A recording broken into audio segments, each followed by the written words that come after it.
Terima kasih Kak Sofyan. Shalom, shalom. Selamat pagi, selamat beribadah kembali dalam gereja Tuhan. Dan hari ini kita akan melanjutkan membahas tentang terang. Nah, sepanjang tahun 2025 ini kita mempunyai tema yaitu Stronger Community, Stronger Church. Komunitas yang kuat menghasilkan gereja yang kuat. Dan hari ini kita akan membahas tema ya bersama bersinar, bersinar bersama, shine together. Nah, tahun ini kita menentukan ayat tema dari Roma 15, 1-2. Di situ sudah lihat kata-kata yang di warna kuning. Ya, kita menanggung kelemahan seorang dengan yang lain. Kita mencari kesenangan sesama kita dan kita membangun sesama kita. Bicara membangun komunitas itu bicara kita keluar dari kepentingan diri kita sendiri. Kita melakukan sesuatu untuk orang lain. Dan sepanjang bulan November, kita membahas tema tentang komunitas ini terkait dengan terang Tuhan. Yaitu komunitas yang memancarkan terang Tuhan. Dimulai di minggu pertama kita belajar tentang bagaimana kita dilahirkan kembali oleh Tuhan untuk jadi terang. Karena firman-Nya dalam Yesaya berkata, bangkitlah, jadi teranglah. Karena kemuliaan Tuhan sudah terbit atasmu. Lalu di minggu kedua kita belajar tentang perfect reflection. Kita ini seperti kaca, cermin yang hanya memantulkan objek, memantulkan sinar. Nah, sebuah cermin bisa berfungsi dengan baik kalau dia bersih dan kalau dia dekat dengan objek yang dia pantulkan. Ini bicara tentang apa? Hidup kita mesti bersih kalau ingin bisa memantulkan refleksi yang sempurna dari Tuhan kita. Dan hidup kita juga harus dekat dengan Tuhan. Nah, di minggu ketiga kita belajar shine like star. Bagaimana kita harus mengerjakan keselamatan kita dengan takut dan gentar. Mengandalkan kasih karunia Tuhan. Melakukannya tidak dengan sungut-sungut, tidak dengan berbantah-bantah. Sehingga kita bisa menjadi bintang-bintang yang bersinar. Dan minggu lalu kita belajar bagaimana kita adalah mercusuar. Mercusuar itu berguna untuk menunjukkan jalan bagi kapal-kapal supaya mereka tidak kena karam karena kena batu, kandas, tenggelam.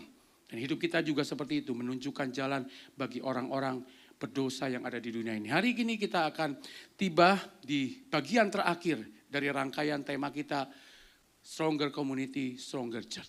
Nah, firman Tuhan hari ini diambil dari Efesus pasal yang kelima, mulai 11. Dan saya akan membaginya menjadi 3 bagian. Yang pertama, kita baca dari Efesus 5 ayat 8a. Mari kita sama-sama baca firman Tuhan. 1, 2, 3. Memang dahulu kamu adalah kegelapan, tetapi sekarang kamu adalah terang di dalam Tuhan. Nah, perhatikan kata-kata yang Paulus tulis dalam ayat ini.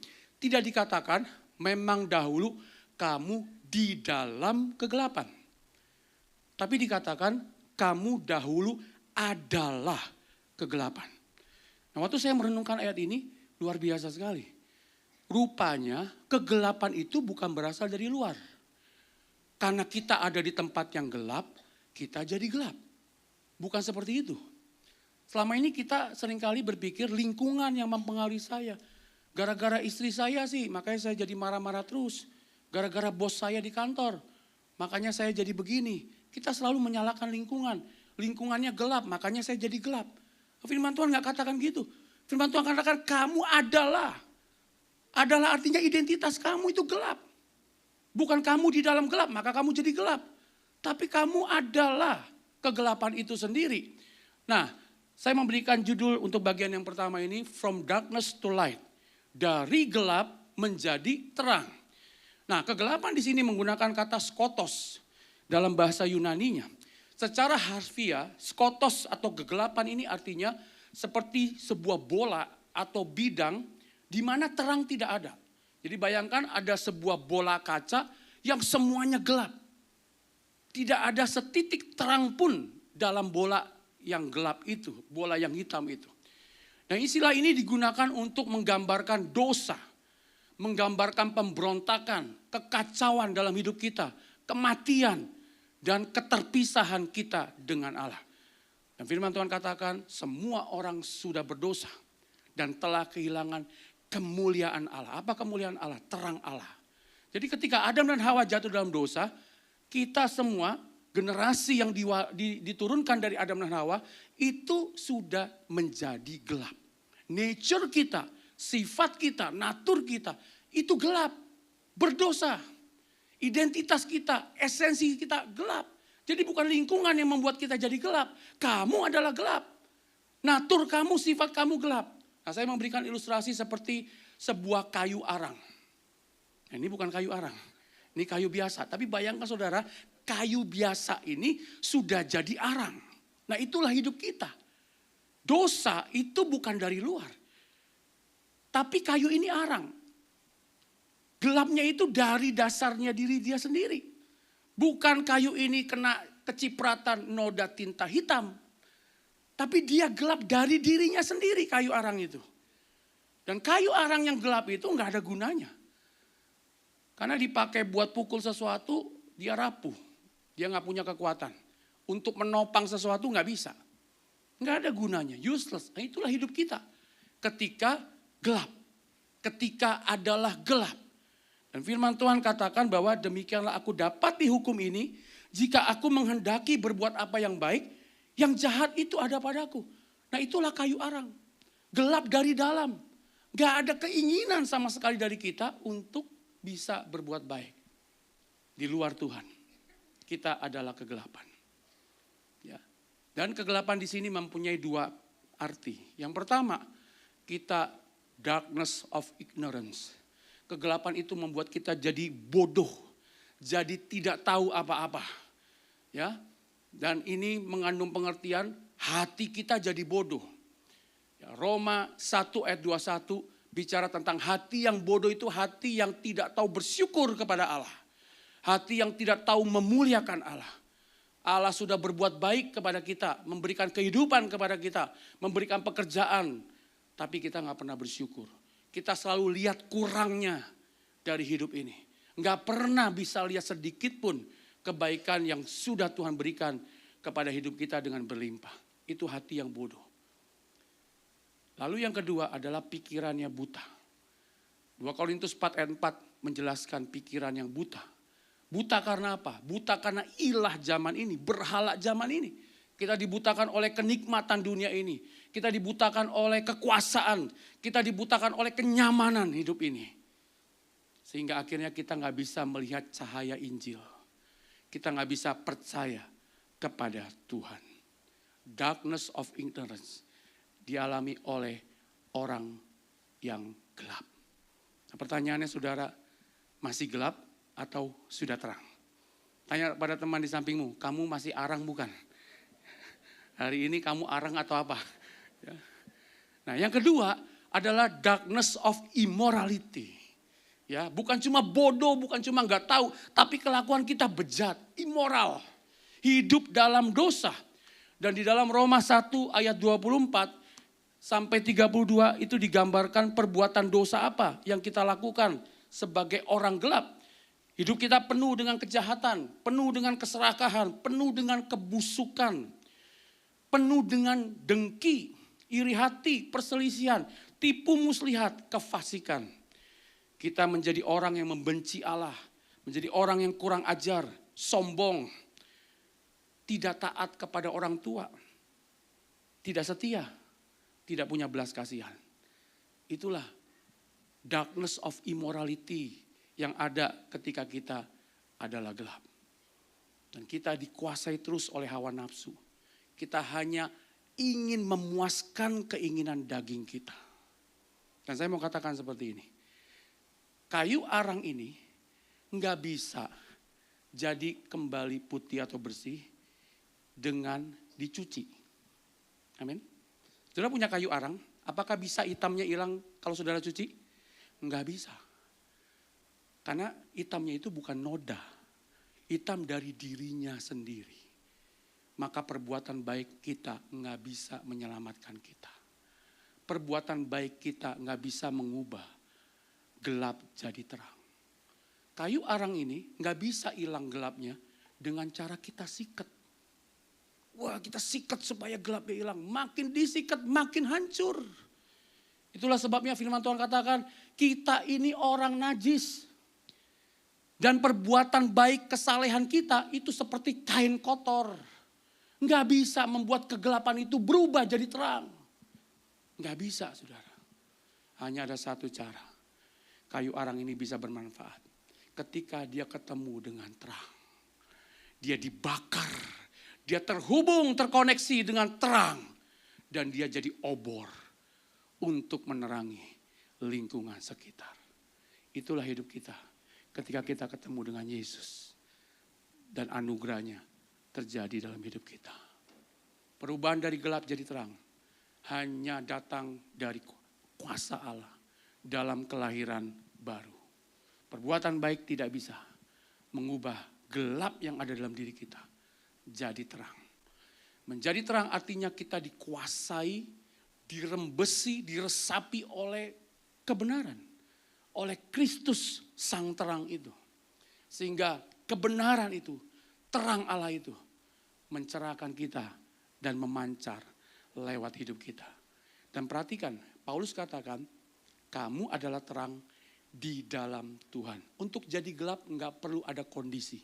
Karena gelap itu dari diri kita sendiri. Tapi untuk jadi terang perlu kondisi. Kondisinya apa? Di dalam Tuhan. Karena terang gak bisa muncul dari dirimu sendiri. Itu sama seperti lampu, gak bisa nyala kalau tidak terhubung dengan listrik. Amin. Maka hidup kita harus terus terhubung dengan sumber itu. Dengan sumber terang itu. Karena terang gak bisa muncul dari dirimu sendiri. Ketika hidupmu gak terhubung lagi dengan terang, engkau gelap lagi. Engkau redup lagi. Untuk jadi gelap gampang, gak perlu terhubung dengan apa-apa, engkau sudah gelap dari dirimu sendiri. Tapi untuk jadi terang, engkau harus terus terhubung dengan sumber api itu. Dengan sang terang itu. Kamu adalah terang di dalam Tuhan. Maka Yesus berkata dalam Yohanes pasal yang ke-8 ayat 12. Akulah terang dunia, barang siapa mengikut aku. Barang siapa terhubung dengan aku. Ia tidak akan berjalan dalam kegelapan. Melainkan ia punya terang hidup itu. Amin. Kita bersyukur ya kita anak-anak terang. Amin. Karena apa? Ya kita terhubung dengan Tuhan. Kita percaya kepada Tuhan. Dan apa pesan Injil untuk bagian ini? Di kayu salib. Yesus sang terang itu rela mengalami kegelapan yang paling pekat. Karena Alkitab berkata, mulai jam 12 sampai jam 3. Kegelapan yang pekat menutupi bumi.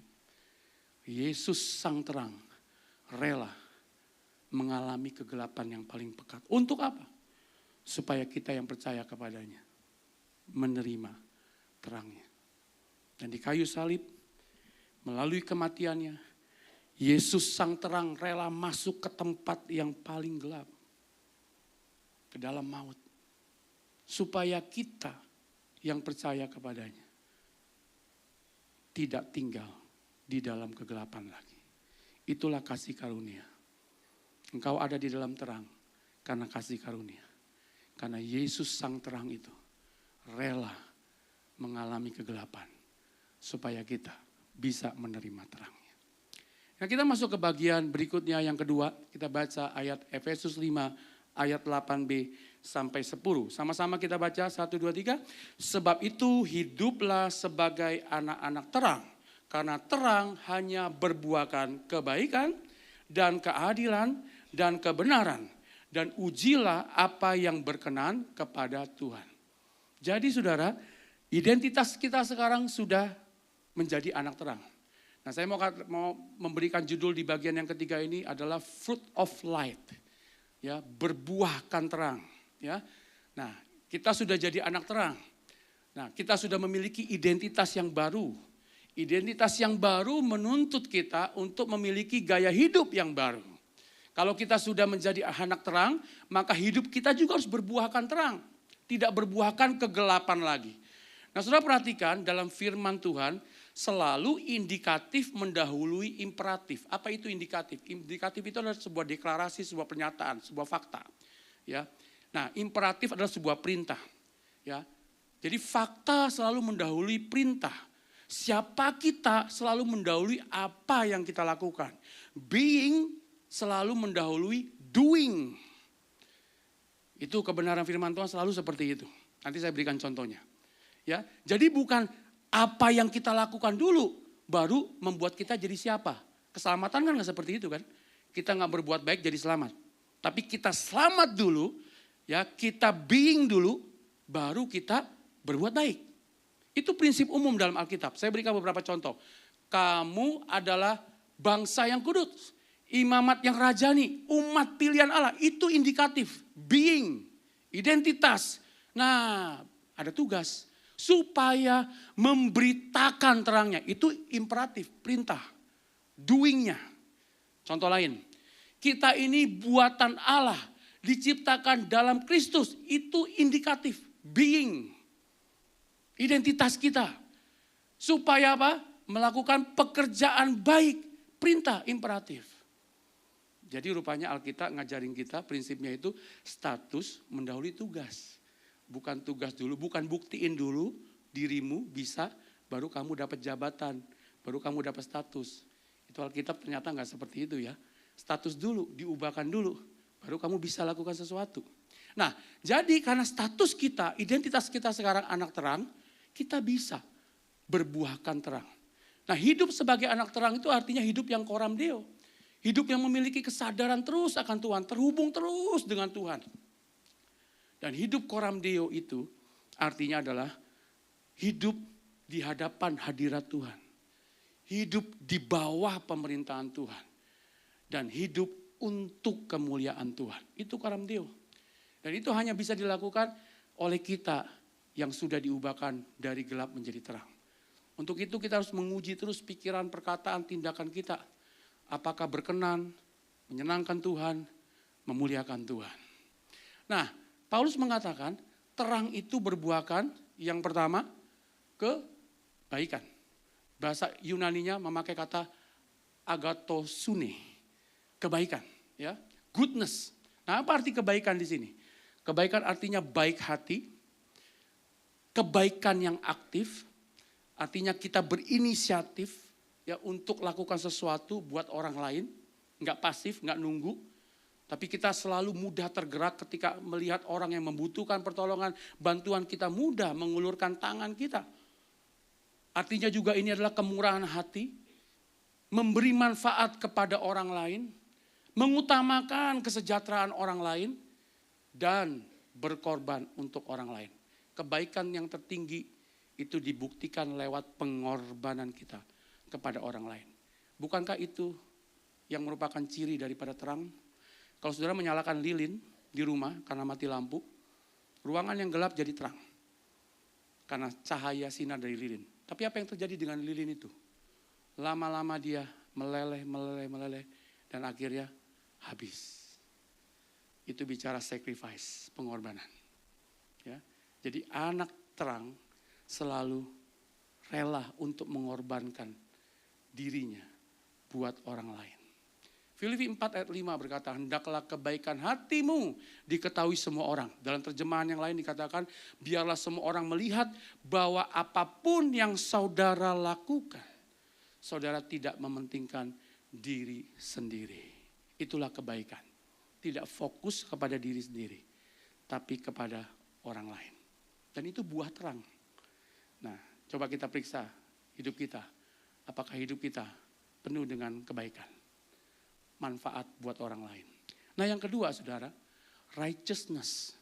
Alkitab Indonesia menerjemahkan keadilan. Bahasa asli Yunaninya memakai kata dikaiosune, dari kata dikaios. Itu artinya yang lebih tepat sebetulnya kebenaran juga. Tapi lucu kan kalau dalam Alkitab Indonesia dikatakan terang berbuahkan kebaikan, kebenaran, dan kebenaran. Maka terjemahan Alkitab Indonesia menerjemahkan righteousness di sini menjadi keadilan. Dan saya perhatikan setiap kali kata righteousness itu dikaitkan dengan truth, selalu righteousness-nya diterjemahkan jadi keadilan. Contoh, dalam bagian lain Efesus 6, Paulus menjelaskan berikat pingganglah kebenaran, truth. Berbaju zirakan righteousness. kebenaran. Tapi Alkitab Indonesia menerjemahkan jadi keadilan. Nah, apa itu righteousness? Apa itu dikaiosune? Dikaiosune itu adalah kebenaran yang praktikal. Kebenaran yang kita wujudkan dalam tindakan kita, dalam pikiran, dalam perasaan kita. Itu dikaiosune. Kebenaran yang nampak dalam kehidupan kita. Hidup yang benar sesuai dengan standar norma. Bentuknya bisa macam-macam. Kita adil, kita jujur, kita tulus hidupnya, kita berintegritas. Itu kebenaran yang kita munculkan di kaiosune, righteousness. Hidup yang benar, hidup yang murni, hidup yang berelasi dengan Allah, dengan manusia secara benar. Nah, Paulus berkata, aku ditemukan dalam Kristus bukan dalam kebenaran. Nah, di sini pakai kata dikaiosune, righteousness. Bukan dengan kebenaran yang berasal dari diriku sendiri, tapi ya dari Kristus. Nah, jadi anak-anak terang itu berbuahkan hidup yang benar. Hidup yang jujur, adil, murni, tulus. Nah, yang ketiga kita lihat, terang itu berbuahkan truth, kebenaran. Bahasa Yunaninya memakai kata aletheia. Nah, apa itu aletheia? Bedanya apa dengan dikaiosune? Aletheia adalah kebenaran yang hakiki, kebenaran yang faktual, yang intrinsik, kebenaran yang dipegang, yang diyakini, yang dipercayai. Saya berikan contoh supaya saudara ngerti. Seperti ini, kalau saudara mau bangun sebuah gedung, rumah, saudara mesti punya desain arsitektur, betul? Blueprint, gambar desain arsitek ya, tentang rumah yang saudara bangun. Itulah aletheia, itulah truth. Dari gambar desain itu, saudara bangun rumah jadi itulah dikaiosune, righteousness. Jelas? Pasti rumah yang jadi sesuai dengan gambarnya. Hari ini gambarnya yang saudara punya apa? Aletheia yang sudah punya apa? Aletheia truth yang saudara miliki menentukan dikaiosune yang saudara munculkan dalam hidup saudara. Nggak mungkin gambar desain rumah kita dari arsitek 1 lantai, rumahnya jadi 2 lantai. Amin. Nggak mungkin gambar arsiteknya rumahnya dibuat dari kayu, jadinya rumah yang terbuat dari batu bata. Nggak mungkin. Amin. Nah, dunia banyak menawarkan kebenaran kepada kita. Semua agama bilang mereka punya kebenaran. Media bilang ini kebenaran. Filsafat bilang ini kebenaran. Hari ini saudara pegang kebenaran yang mana? Aletheia saudara apa? Atau siapa? Itu menentukan righteousness saudara. Dikaiosune saudara. Nah, sebagai anak terang, aletheia kita harusnya adalah Allah Tritunggal. Karena Yesus berkata, akulah jalan, kebenaran, nah aletheia dan hidup. Waktu Yesus bilang Roh Kudus akan datang kepadamu, dia bilang tetapi apabila ia datang yaitu roh aletheia, pneumaten aletheia, roh kebenaran. Dan di dalam Yohanes 1 ayat 14 dikatakan Bapa yang penuh kasih karunia dan kebenaran, aletheia. Jadi Allah Tritunggal itu aletheia. Dan di dalam Yohanes 8, 31, 32 Yesus berkata, kamu akan menerima firman Tuhan dan kebenaran itu, aletheia itu, memerdekakan kamu. Jadi rupanya saudara penting sekali kita sebagai orang yang sudah diubahkan dari kegelapan menjadi terang, itu terus terhubung, terkoneksi dengan sang kebenaran. Yaitu aletheia, yaitu Allah Tritunggal. Amin saudara. Engkau gak bisa bersinar tanpa engkau terhubung dengan sang kebenaran itu. Nanti sinarmu beda. Ya, sinarmu nanti sinar dari dunia. Ya, karena dunia ini juga menawarkan yang namanya katanya kebenaran. Ya, tapi kebenaran yang sesungguhnya itu bukan apa, tapi siapa. Ya, karena Yesus itu berkata, akulah kebenaran. Kebenaran itu pribadi, bukan seperangkat peraturan, bukan, tapi pribadi. Dan kita temukan itu di dalam Yesus. Nah, apa pesan Injil untuk bagian ini? Di kayu salib, Yesus sang kebenaran yang tidak berdosa, rela dibuatnya menjadi dosa karena kita. Supaya kita yang percaya kepadanya dapat dibenarkan oleh Allah. Sadarkah saudara? Saudara terima kebenaran itu karena ada satu pribadi yang rela dijadikan dosa karena dosa saudara. Itulah kasih karunia. Dan di kayu salib, Yesus rela menerima hukuman terberat karena kejahatan kita. Supaya kita yang percaya kepadanya dapat menerima kebaikan Allah. Sadarkah saudara? Sudah terima kebaikan Allah. Tapi konsekuensinya ada satu orang yang tergantung di atas kayu salib. Yang tidak pernah berbuat dosa dan melakukan kejahatan. Tapi dia terima hukuman karena dosa dan kejahatan kita. Itulah Injil. Maka kita gak bisa hidup di luar kasih karunia Allah. Kita masuk ke bagian berikutnya, bagian yang ketiga. Ayat 11 sampai 13, mari kita baca bersama-sama. 1, 2, 3. Janganlah turut mengambil bagian dalam perbuatan-perbuatan kegelapan yang tidak berbuahkan apa-apa. Tapi sebaliknya, telanjangilah perbuatan-perbuatan itu. Sebab menyebutkan saja pun apa yang dibuat oleh mereka di tempat-tempat yang tersembunyi telah memalukan. Tetapi segala sesuatu yang sudah ditelanjangi oleh terang itu menjadi nampak. Sebab semua yang nampak adalah terang. Nah, bagian ketiga ini saya beri judul Shine Your Light. Pancarkan terangmu, sinarmu. Ada dua hal yang kita akan bahas. Yang pertama, kita jangan bersekutu lagi dengan dunia ini. Janganlah kamu turut ambil bagian, artinya ambil bagian di sini kamu berkoinonia, bersekutu. Karena kata dasar yang digunakan untuk ambil bagian ini adalah koinonia dalam bahasa aslinya. Artinya kita nggak bersekutu lagi dengan dunia ini setelah kita jadi anak terang. Ya, tidak berpartisipasi lagi dengan dunia ini. Itu sejalan dengan yang dikatakan Mazmur 1 ayat 1. Berbahagialah orang yang tidak berjalan menurut nasihat orang fasik. Tidak berdiri di jalan orang berdosa. Tidak duduk dalam kumpulan pencemooh. Jadi setelah Tuhan menjadikan kita anak-anak terang. Jangan lagi kita bersekutu dengan dunia ini. Karena kalau kita bersekutu, ambil bagian lagi dalam kegelapan.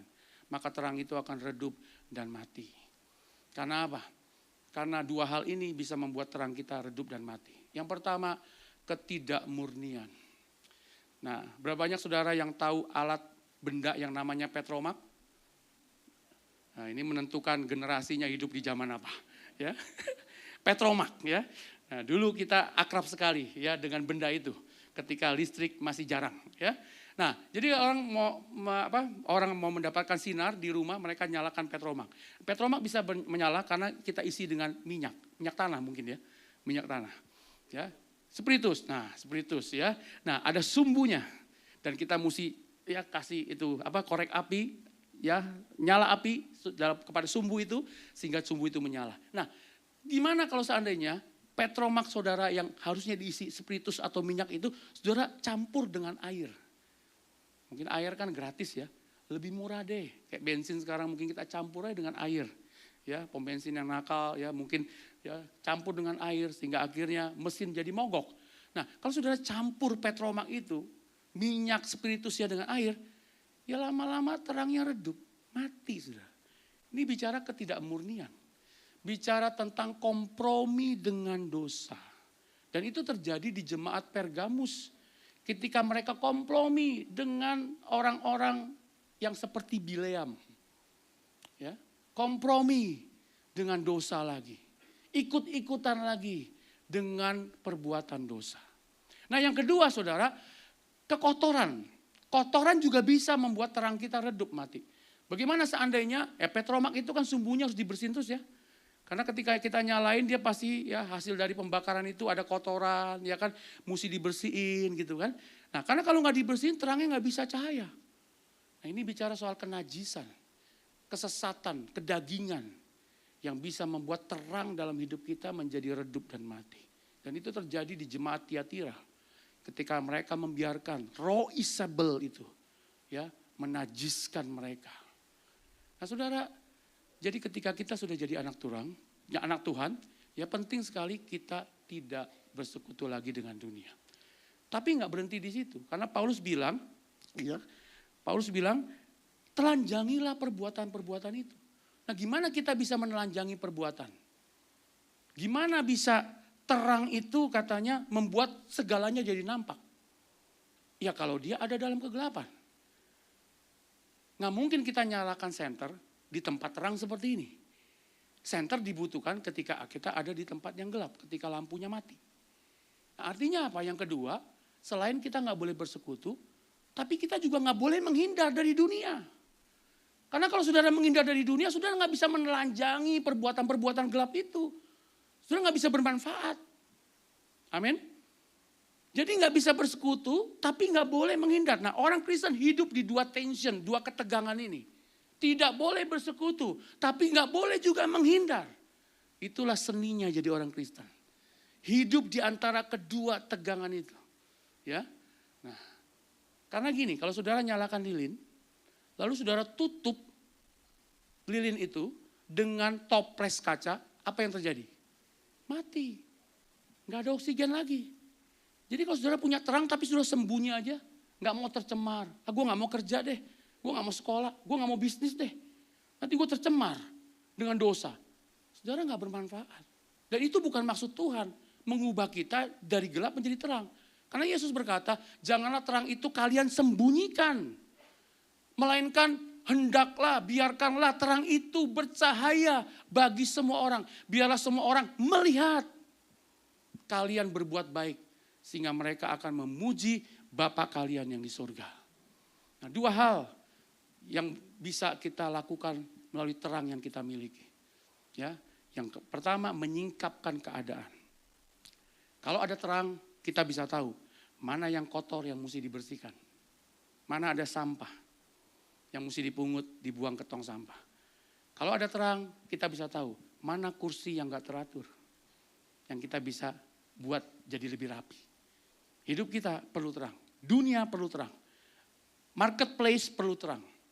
Dunia politik perlu terang. Perlu ada orang yang menyatakan, menyingkapkan, oh kamu salah. Apa yang kamu lakukan tidak benar. Tuhan gak suka. Dan itu hanya bisa terjadi kalau kita ada di dalam dunia. Amin. Jangan menghindar dari dunia. Yang kedua, terang itu mengubah keadaan. Kalau di sini gelap, lalu anak kita yang berumur 5 tahun masuk, apa yang mereka rasakan? Takut. Ada hantu, takut. Tapi begitu terang dinyalakan, oh mereka aman. Mereka bisa senyum. Mereka bisa mengalami damai sejahtera. Sukacita, pengharapan. Terang itu mengubah keadaan. Dan kita dipanggil sebagai anak terang untuk menghadirkan itu di tengah-tengah komunitas kita. Terang ada bukan untuk dirinya sendiri, tapi untuk lingkungan yang gelap. Maka orang Kristen itu seperti perahu. Ya, perahu itu baru berguna kalau dia ada di air. Ya, nggak ada orang bikin perahu untuk taruh di darat, kecuali buat pajangan museum. Tapi perahu berguna kalau di air. Tapi kalau air itu masuk ke dalam perahu, perahu itu juga jadi nggak berguna. Orang Kristen harus hadir dalam dunia. Tapi dunia nggak boleh masuk ke dalam hidup kita. Amin. Dunia nggak boleh meresap, merembes ke dalam hidup kita. Karena kalau dunia air itu masuk, kita akan tenggelam. Kita nggak bisa memberikan manfaat buat dunia ini. Nah, Yesus berkata dalam Matius 5 ayat 14. Nah, ini koneksinya dengan bagaimana kita harus bersama-sama memancarkan terang itu. Ya. Nah, Matius 5 ayat 14 berkata, kalian adalah terang dunia yang tampak kepada semua orang seperti apa? Sebuah kota di atas bukit bercahaya pada malam hari. Saudara perhatikan gambar ini. Ini gambar sebuah kota di malam hari. Indah sekali. Karena apa? Karena terangnya menyala. Bukan cuma satu terang, bukan cuma satu rumah yang terangnya nyala. Nah kalau di Married for Life ini powerhouse katanya. Visinya Married for Life. Ya, melihat Apa itu? Light, cahaya itu memancar dari masing-masing rumah. Ya, ini kita bisa lihat keindahannya. Nah, saudara kalau hanya punya satu lilin, ya lilin bermanfaat sih untuk apa? Membuat kita nggak tersesat di hutan. Tapi lilin nggak bisa menerangi sebuah kota. Makanya penting kita memancarkan terang bersama-sama dengan komunitas kita. Kalau saudara hidup sendiri saja dengan terang yang sudah ada dalam dirimu, itu hanya bermanfaat buat dirimu. Tapi nggak bisa bermanfaat buat kotamu. Nah, hari ini saudara, Tuhan panggil kita. Supaya kita jadi seperti api unggun.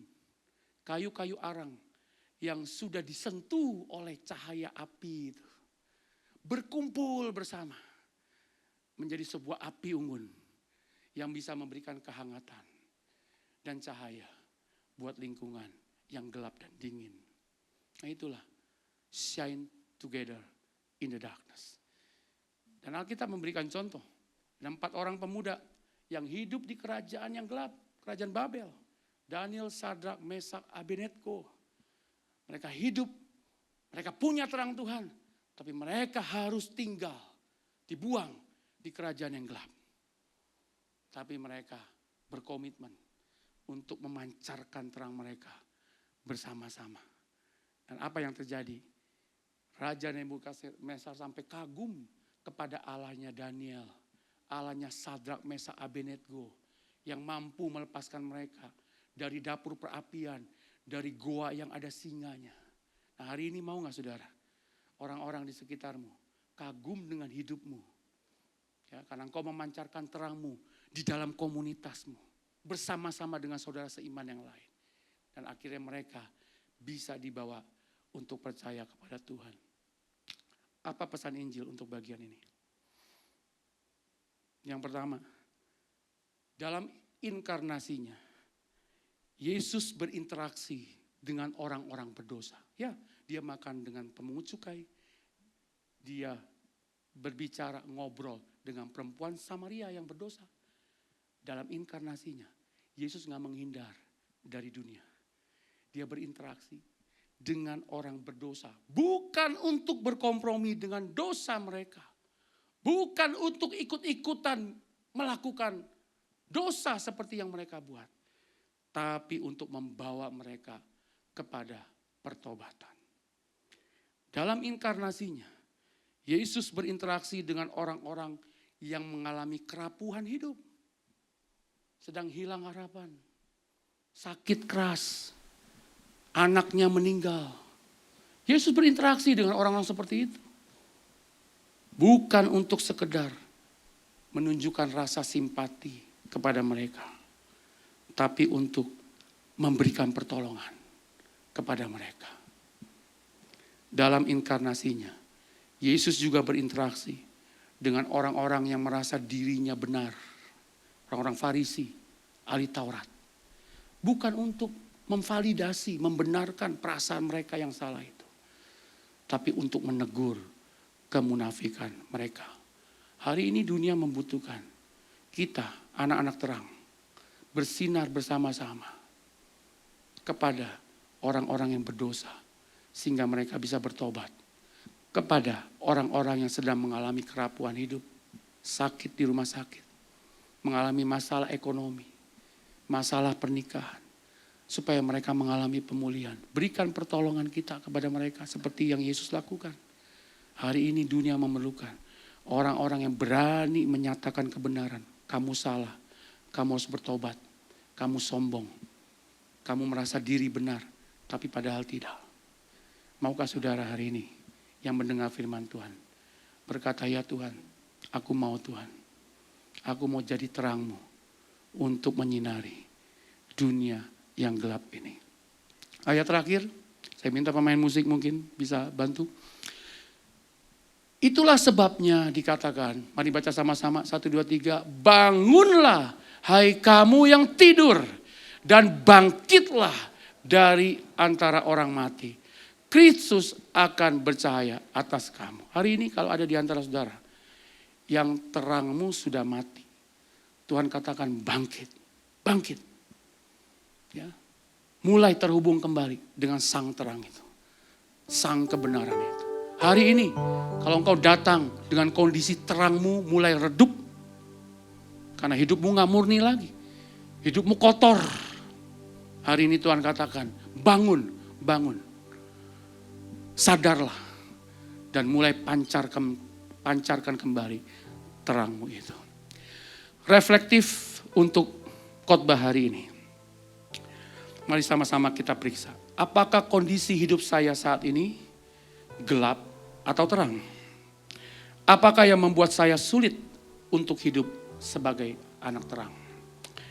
Yang kedua, apakah hidup saya selalu terhubung dengan Yesus, sang kebenaran, aletheia, sehingga hidup saya berbuahkan kebaikan dan kebenaran?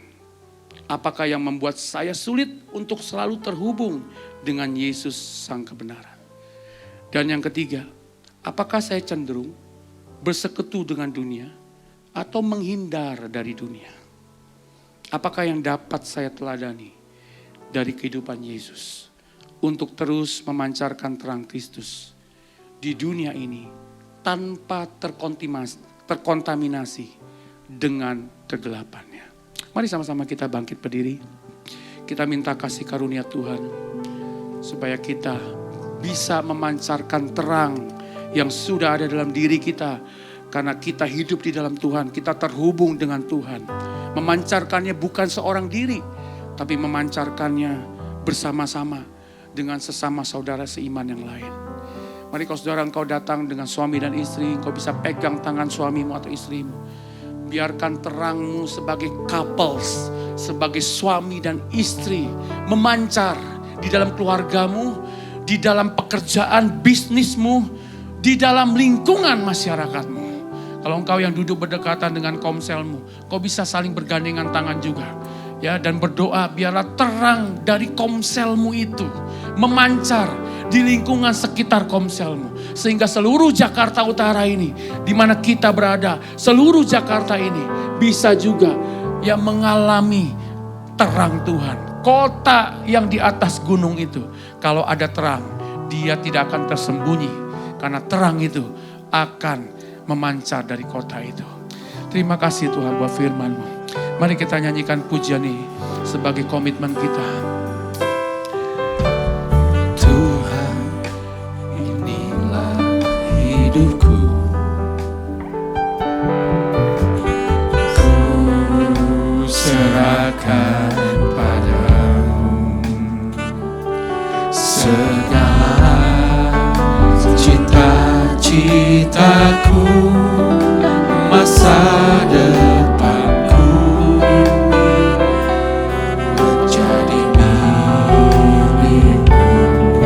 Jadikan kami terang-Mu Tuhan. Jadikan kami terang Di tengah dunia yang gelap ini. di tengah kegelapan dunia. Membawa bangsa-bangsa kepada-Mu. Bangsa-bangsa kepadamu. Ini kerinduan kami Tuhan. Tuhan, ini kerinduanku. Bagimu Tuhan. Bagimu Tuhan, seluruh hidupku. Pakailah Tuhan bagi kemuliaan-Mu. Genapi seluruh rencana-Mu sampai bumi penuh kemuliaan-Mu. Nyanyikan lagi dari atas pujian ini. Tuhan, inilah hidupku. Jadikan pujian ini komitmen kita. Ku serahkan padamu Terus terhubung dengan Tuhan. Sumber terang. segala cita-citaku, masa depanku menjadi milik-Mu. Jadikan kami terang. Jadikan kami terang di tengah kegelapan dunia.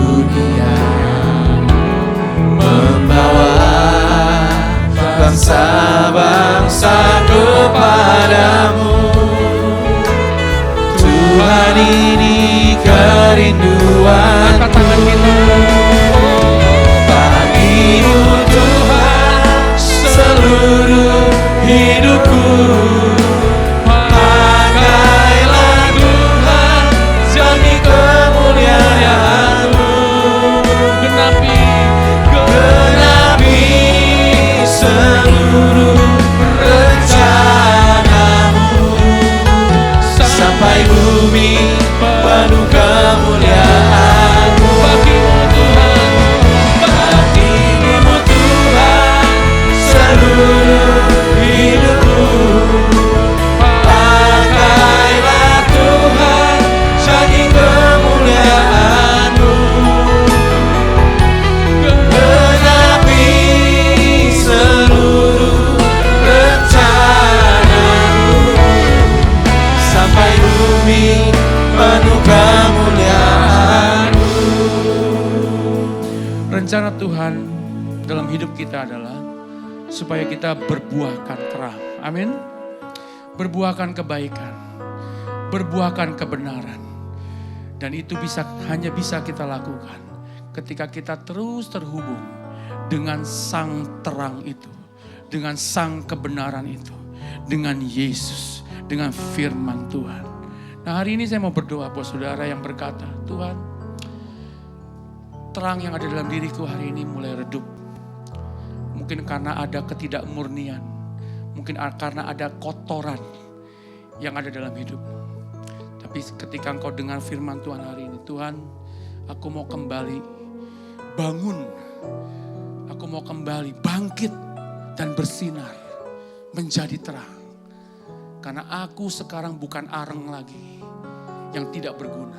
Aku adalah obor di tangan Tuhan. Kalau saudara orangnya, mari engkau taruh tanganmu di dada. Tuhan, engkau melihat setiap orang yang menaruh tangan di dada Tuhan. Aku berdoa kiranya kasih karunia Tuhan hari ini turun atas kehidupan mereka. Kasih karunia Tuhan yang telah membuat kita yang dulu gelap menjadi terang. Hari ini membangunkan, membangkitkan kembali hidup mereka. Menyingkirkan segala ketidakmurnian, kotoran-kotoran yang ada di dalam hidup kita. Sehingga terang Tuhan itu kembali memancar dalam kehidupan saudara-saudara kami ini Tuhan. Aku berdoa Tuhan, kiranya melalui firman yang mereka dengar hari ini, mereka kembali disadarkan untuk terus terhubung dengan Tuhan, sumber terang itu. Dan untuk memancarkan terang bagi dunia di sekitarnya. Terima kasih buat firman-Mu Tuhan. Kami berdoa Tuhan, biarlah kami sebagai komunitas, komsel kami, boleh memancarkan terang Tuhan. Sehingga kota yang gelap bisa bercahaya indah. Kami bersyukur buat apa yang Kau lakukan. Melalui kematian, Kau rela masuk ke tempat yang paling gelap. Supaya kami tidak hidup lagi dalam kegelapan. Terima kasih Tuhan. Terima kasih. Dan kalau sebentar kami akan memberikan persembahan terbaik kami. Kiranya Engkau memberkati persembahan kami. Menjadi alat untuk melebarkan Injil Kerajaan-Mu. Membawa terang-Mu kepada dunia yang masih gelap ini. Terima kasih Bapak, berkati persembahan yang akan kami berikan ini. Dalam nama Yesus, kami mengucap syukur. Amin. Silakan duduk, Tuhan memberkati Bapak Ibu.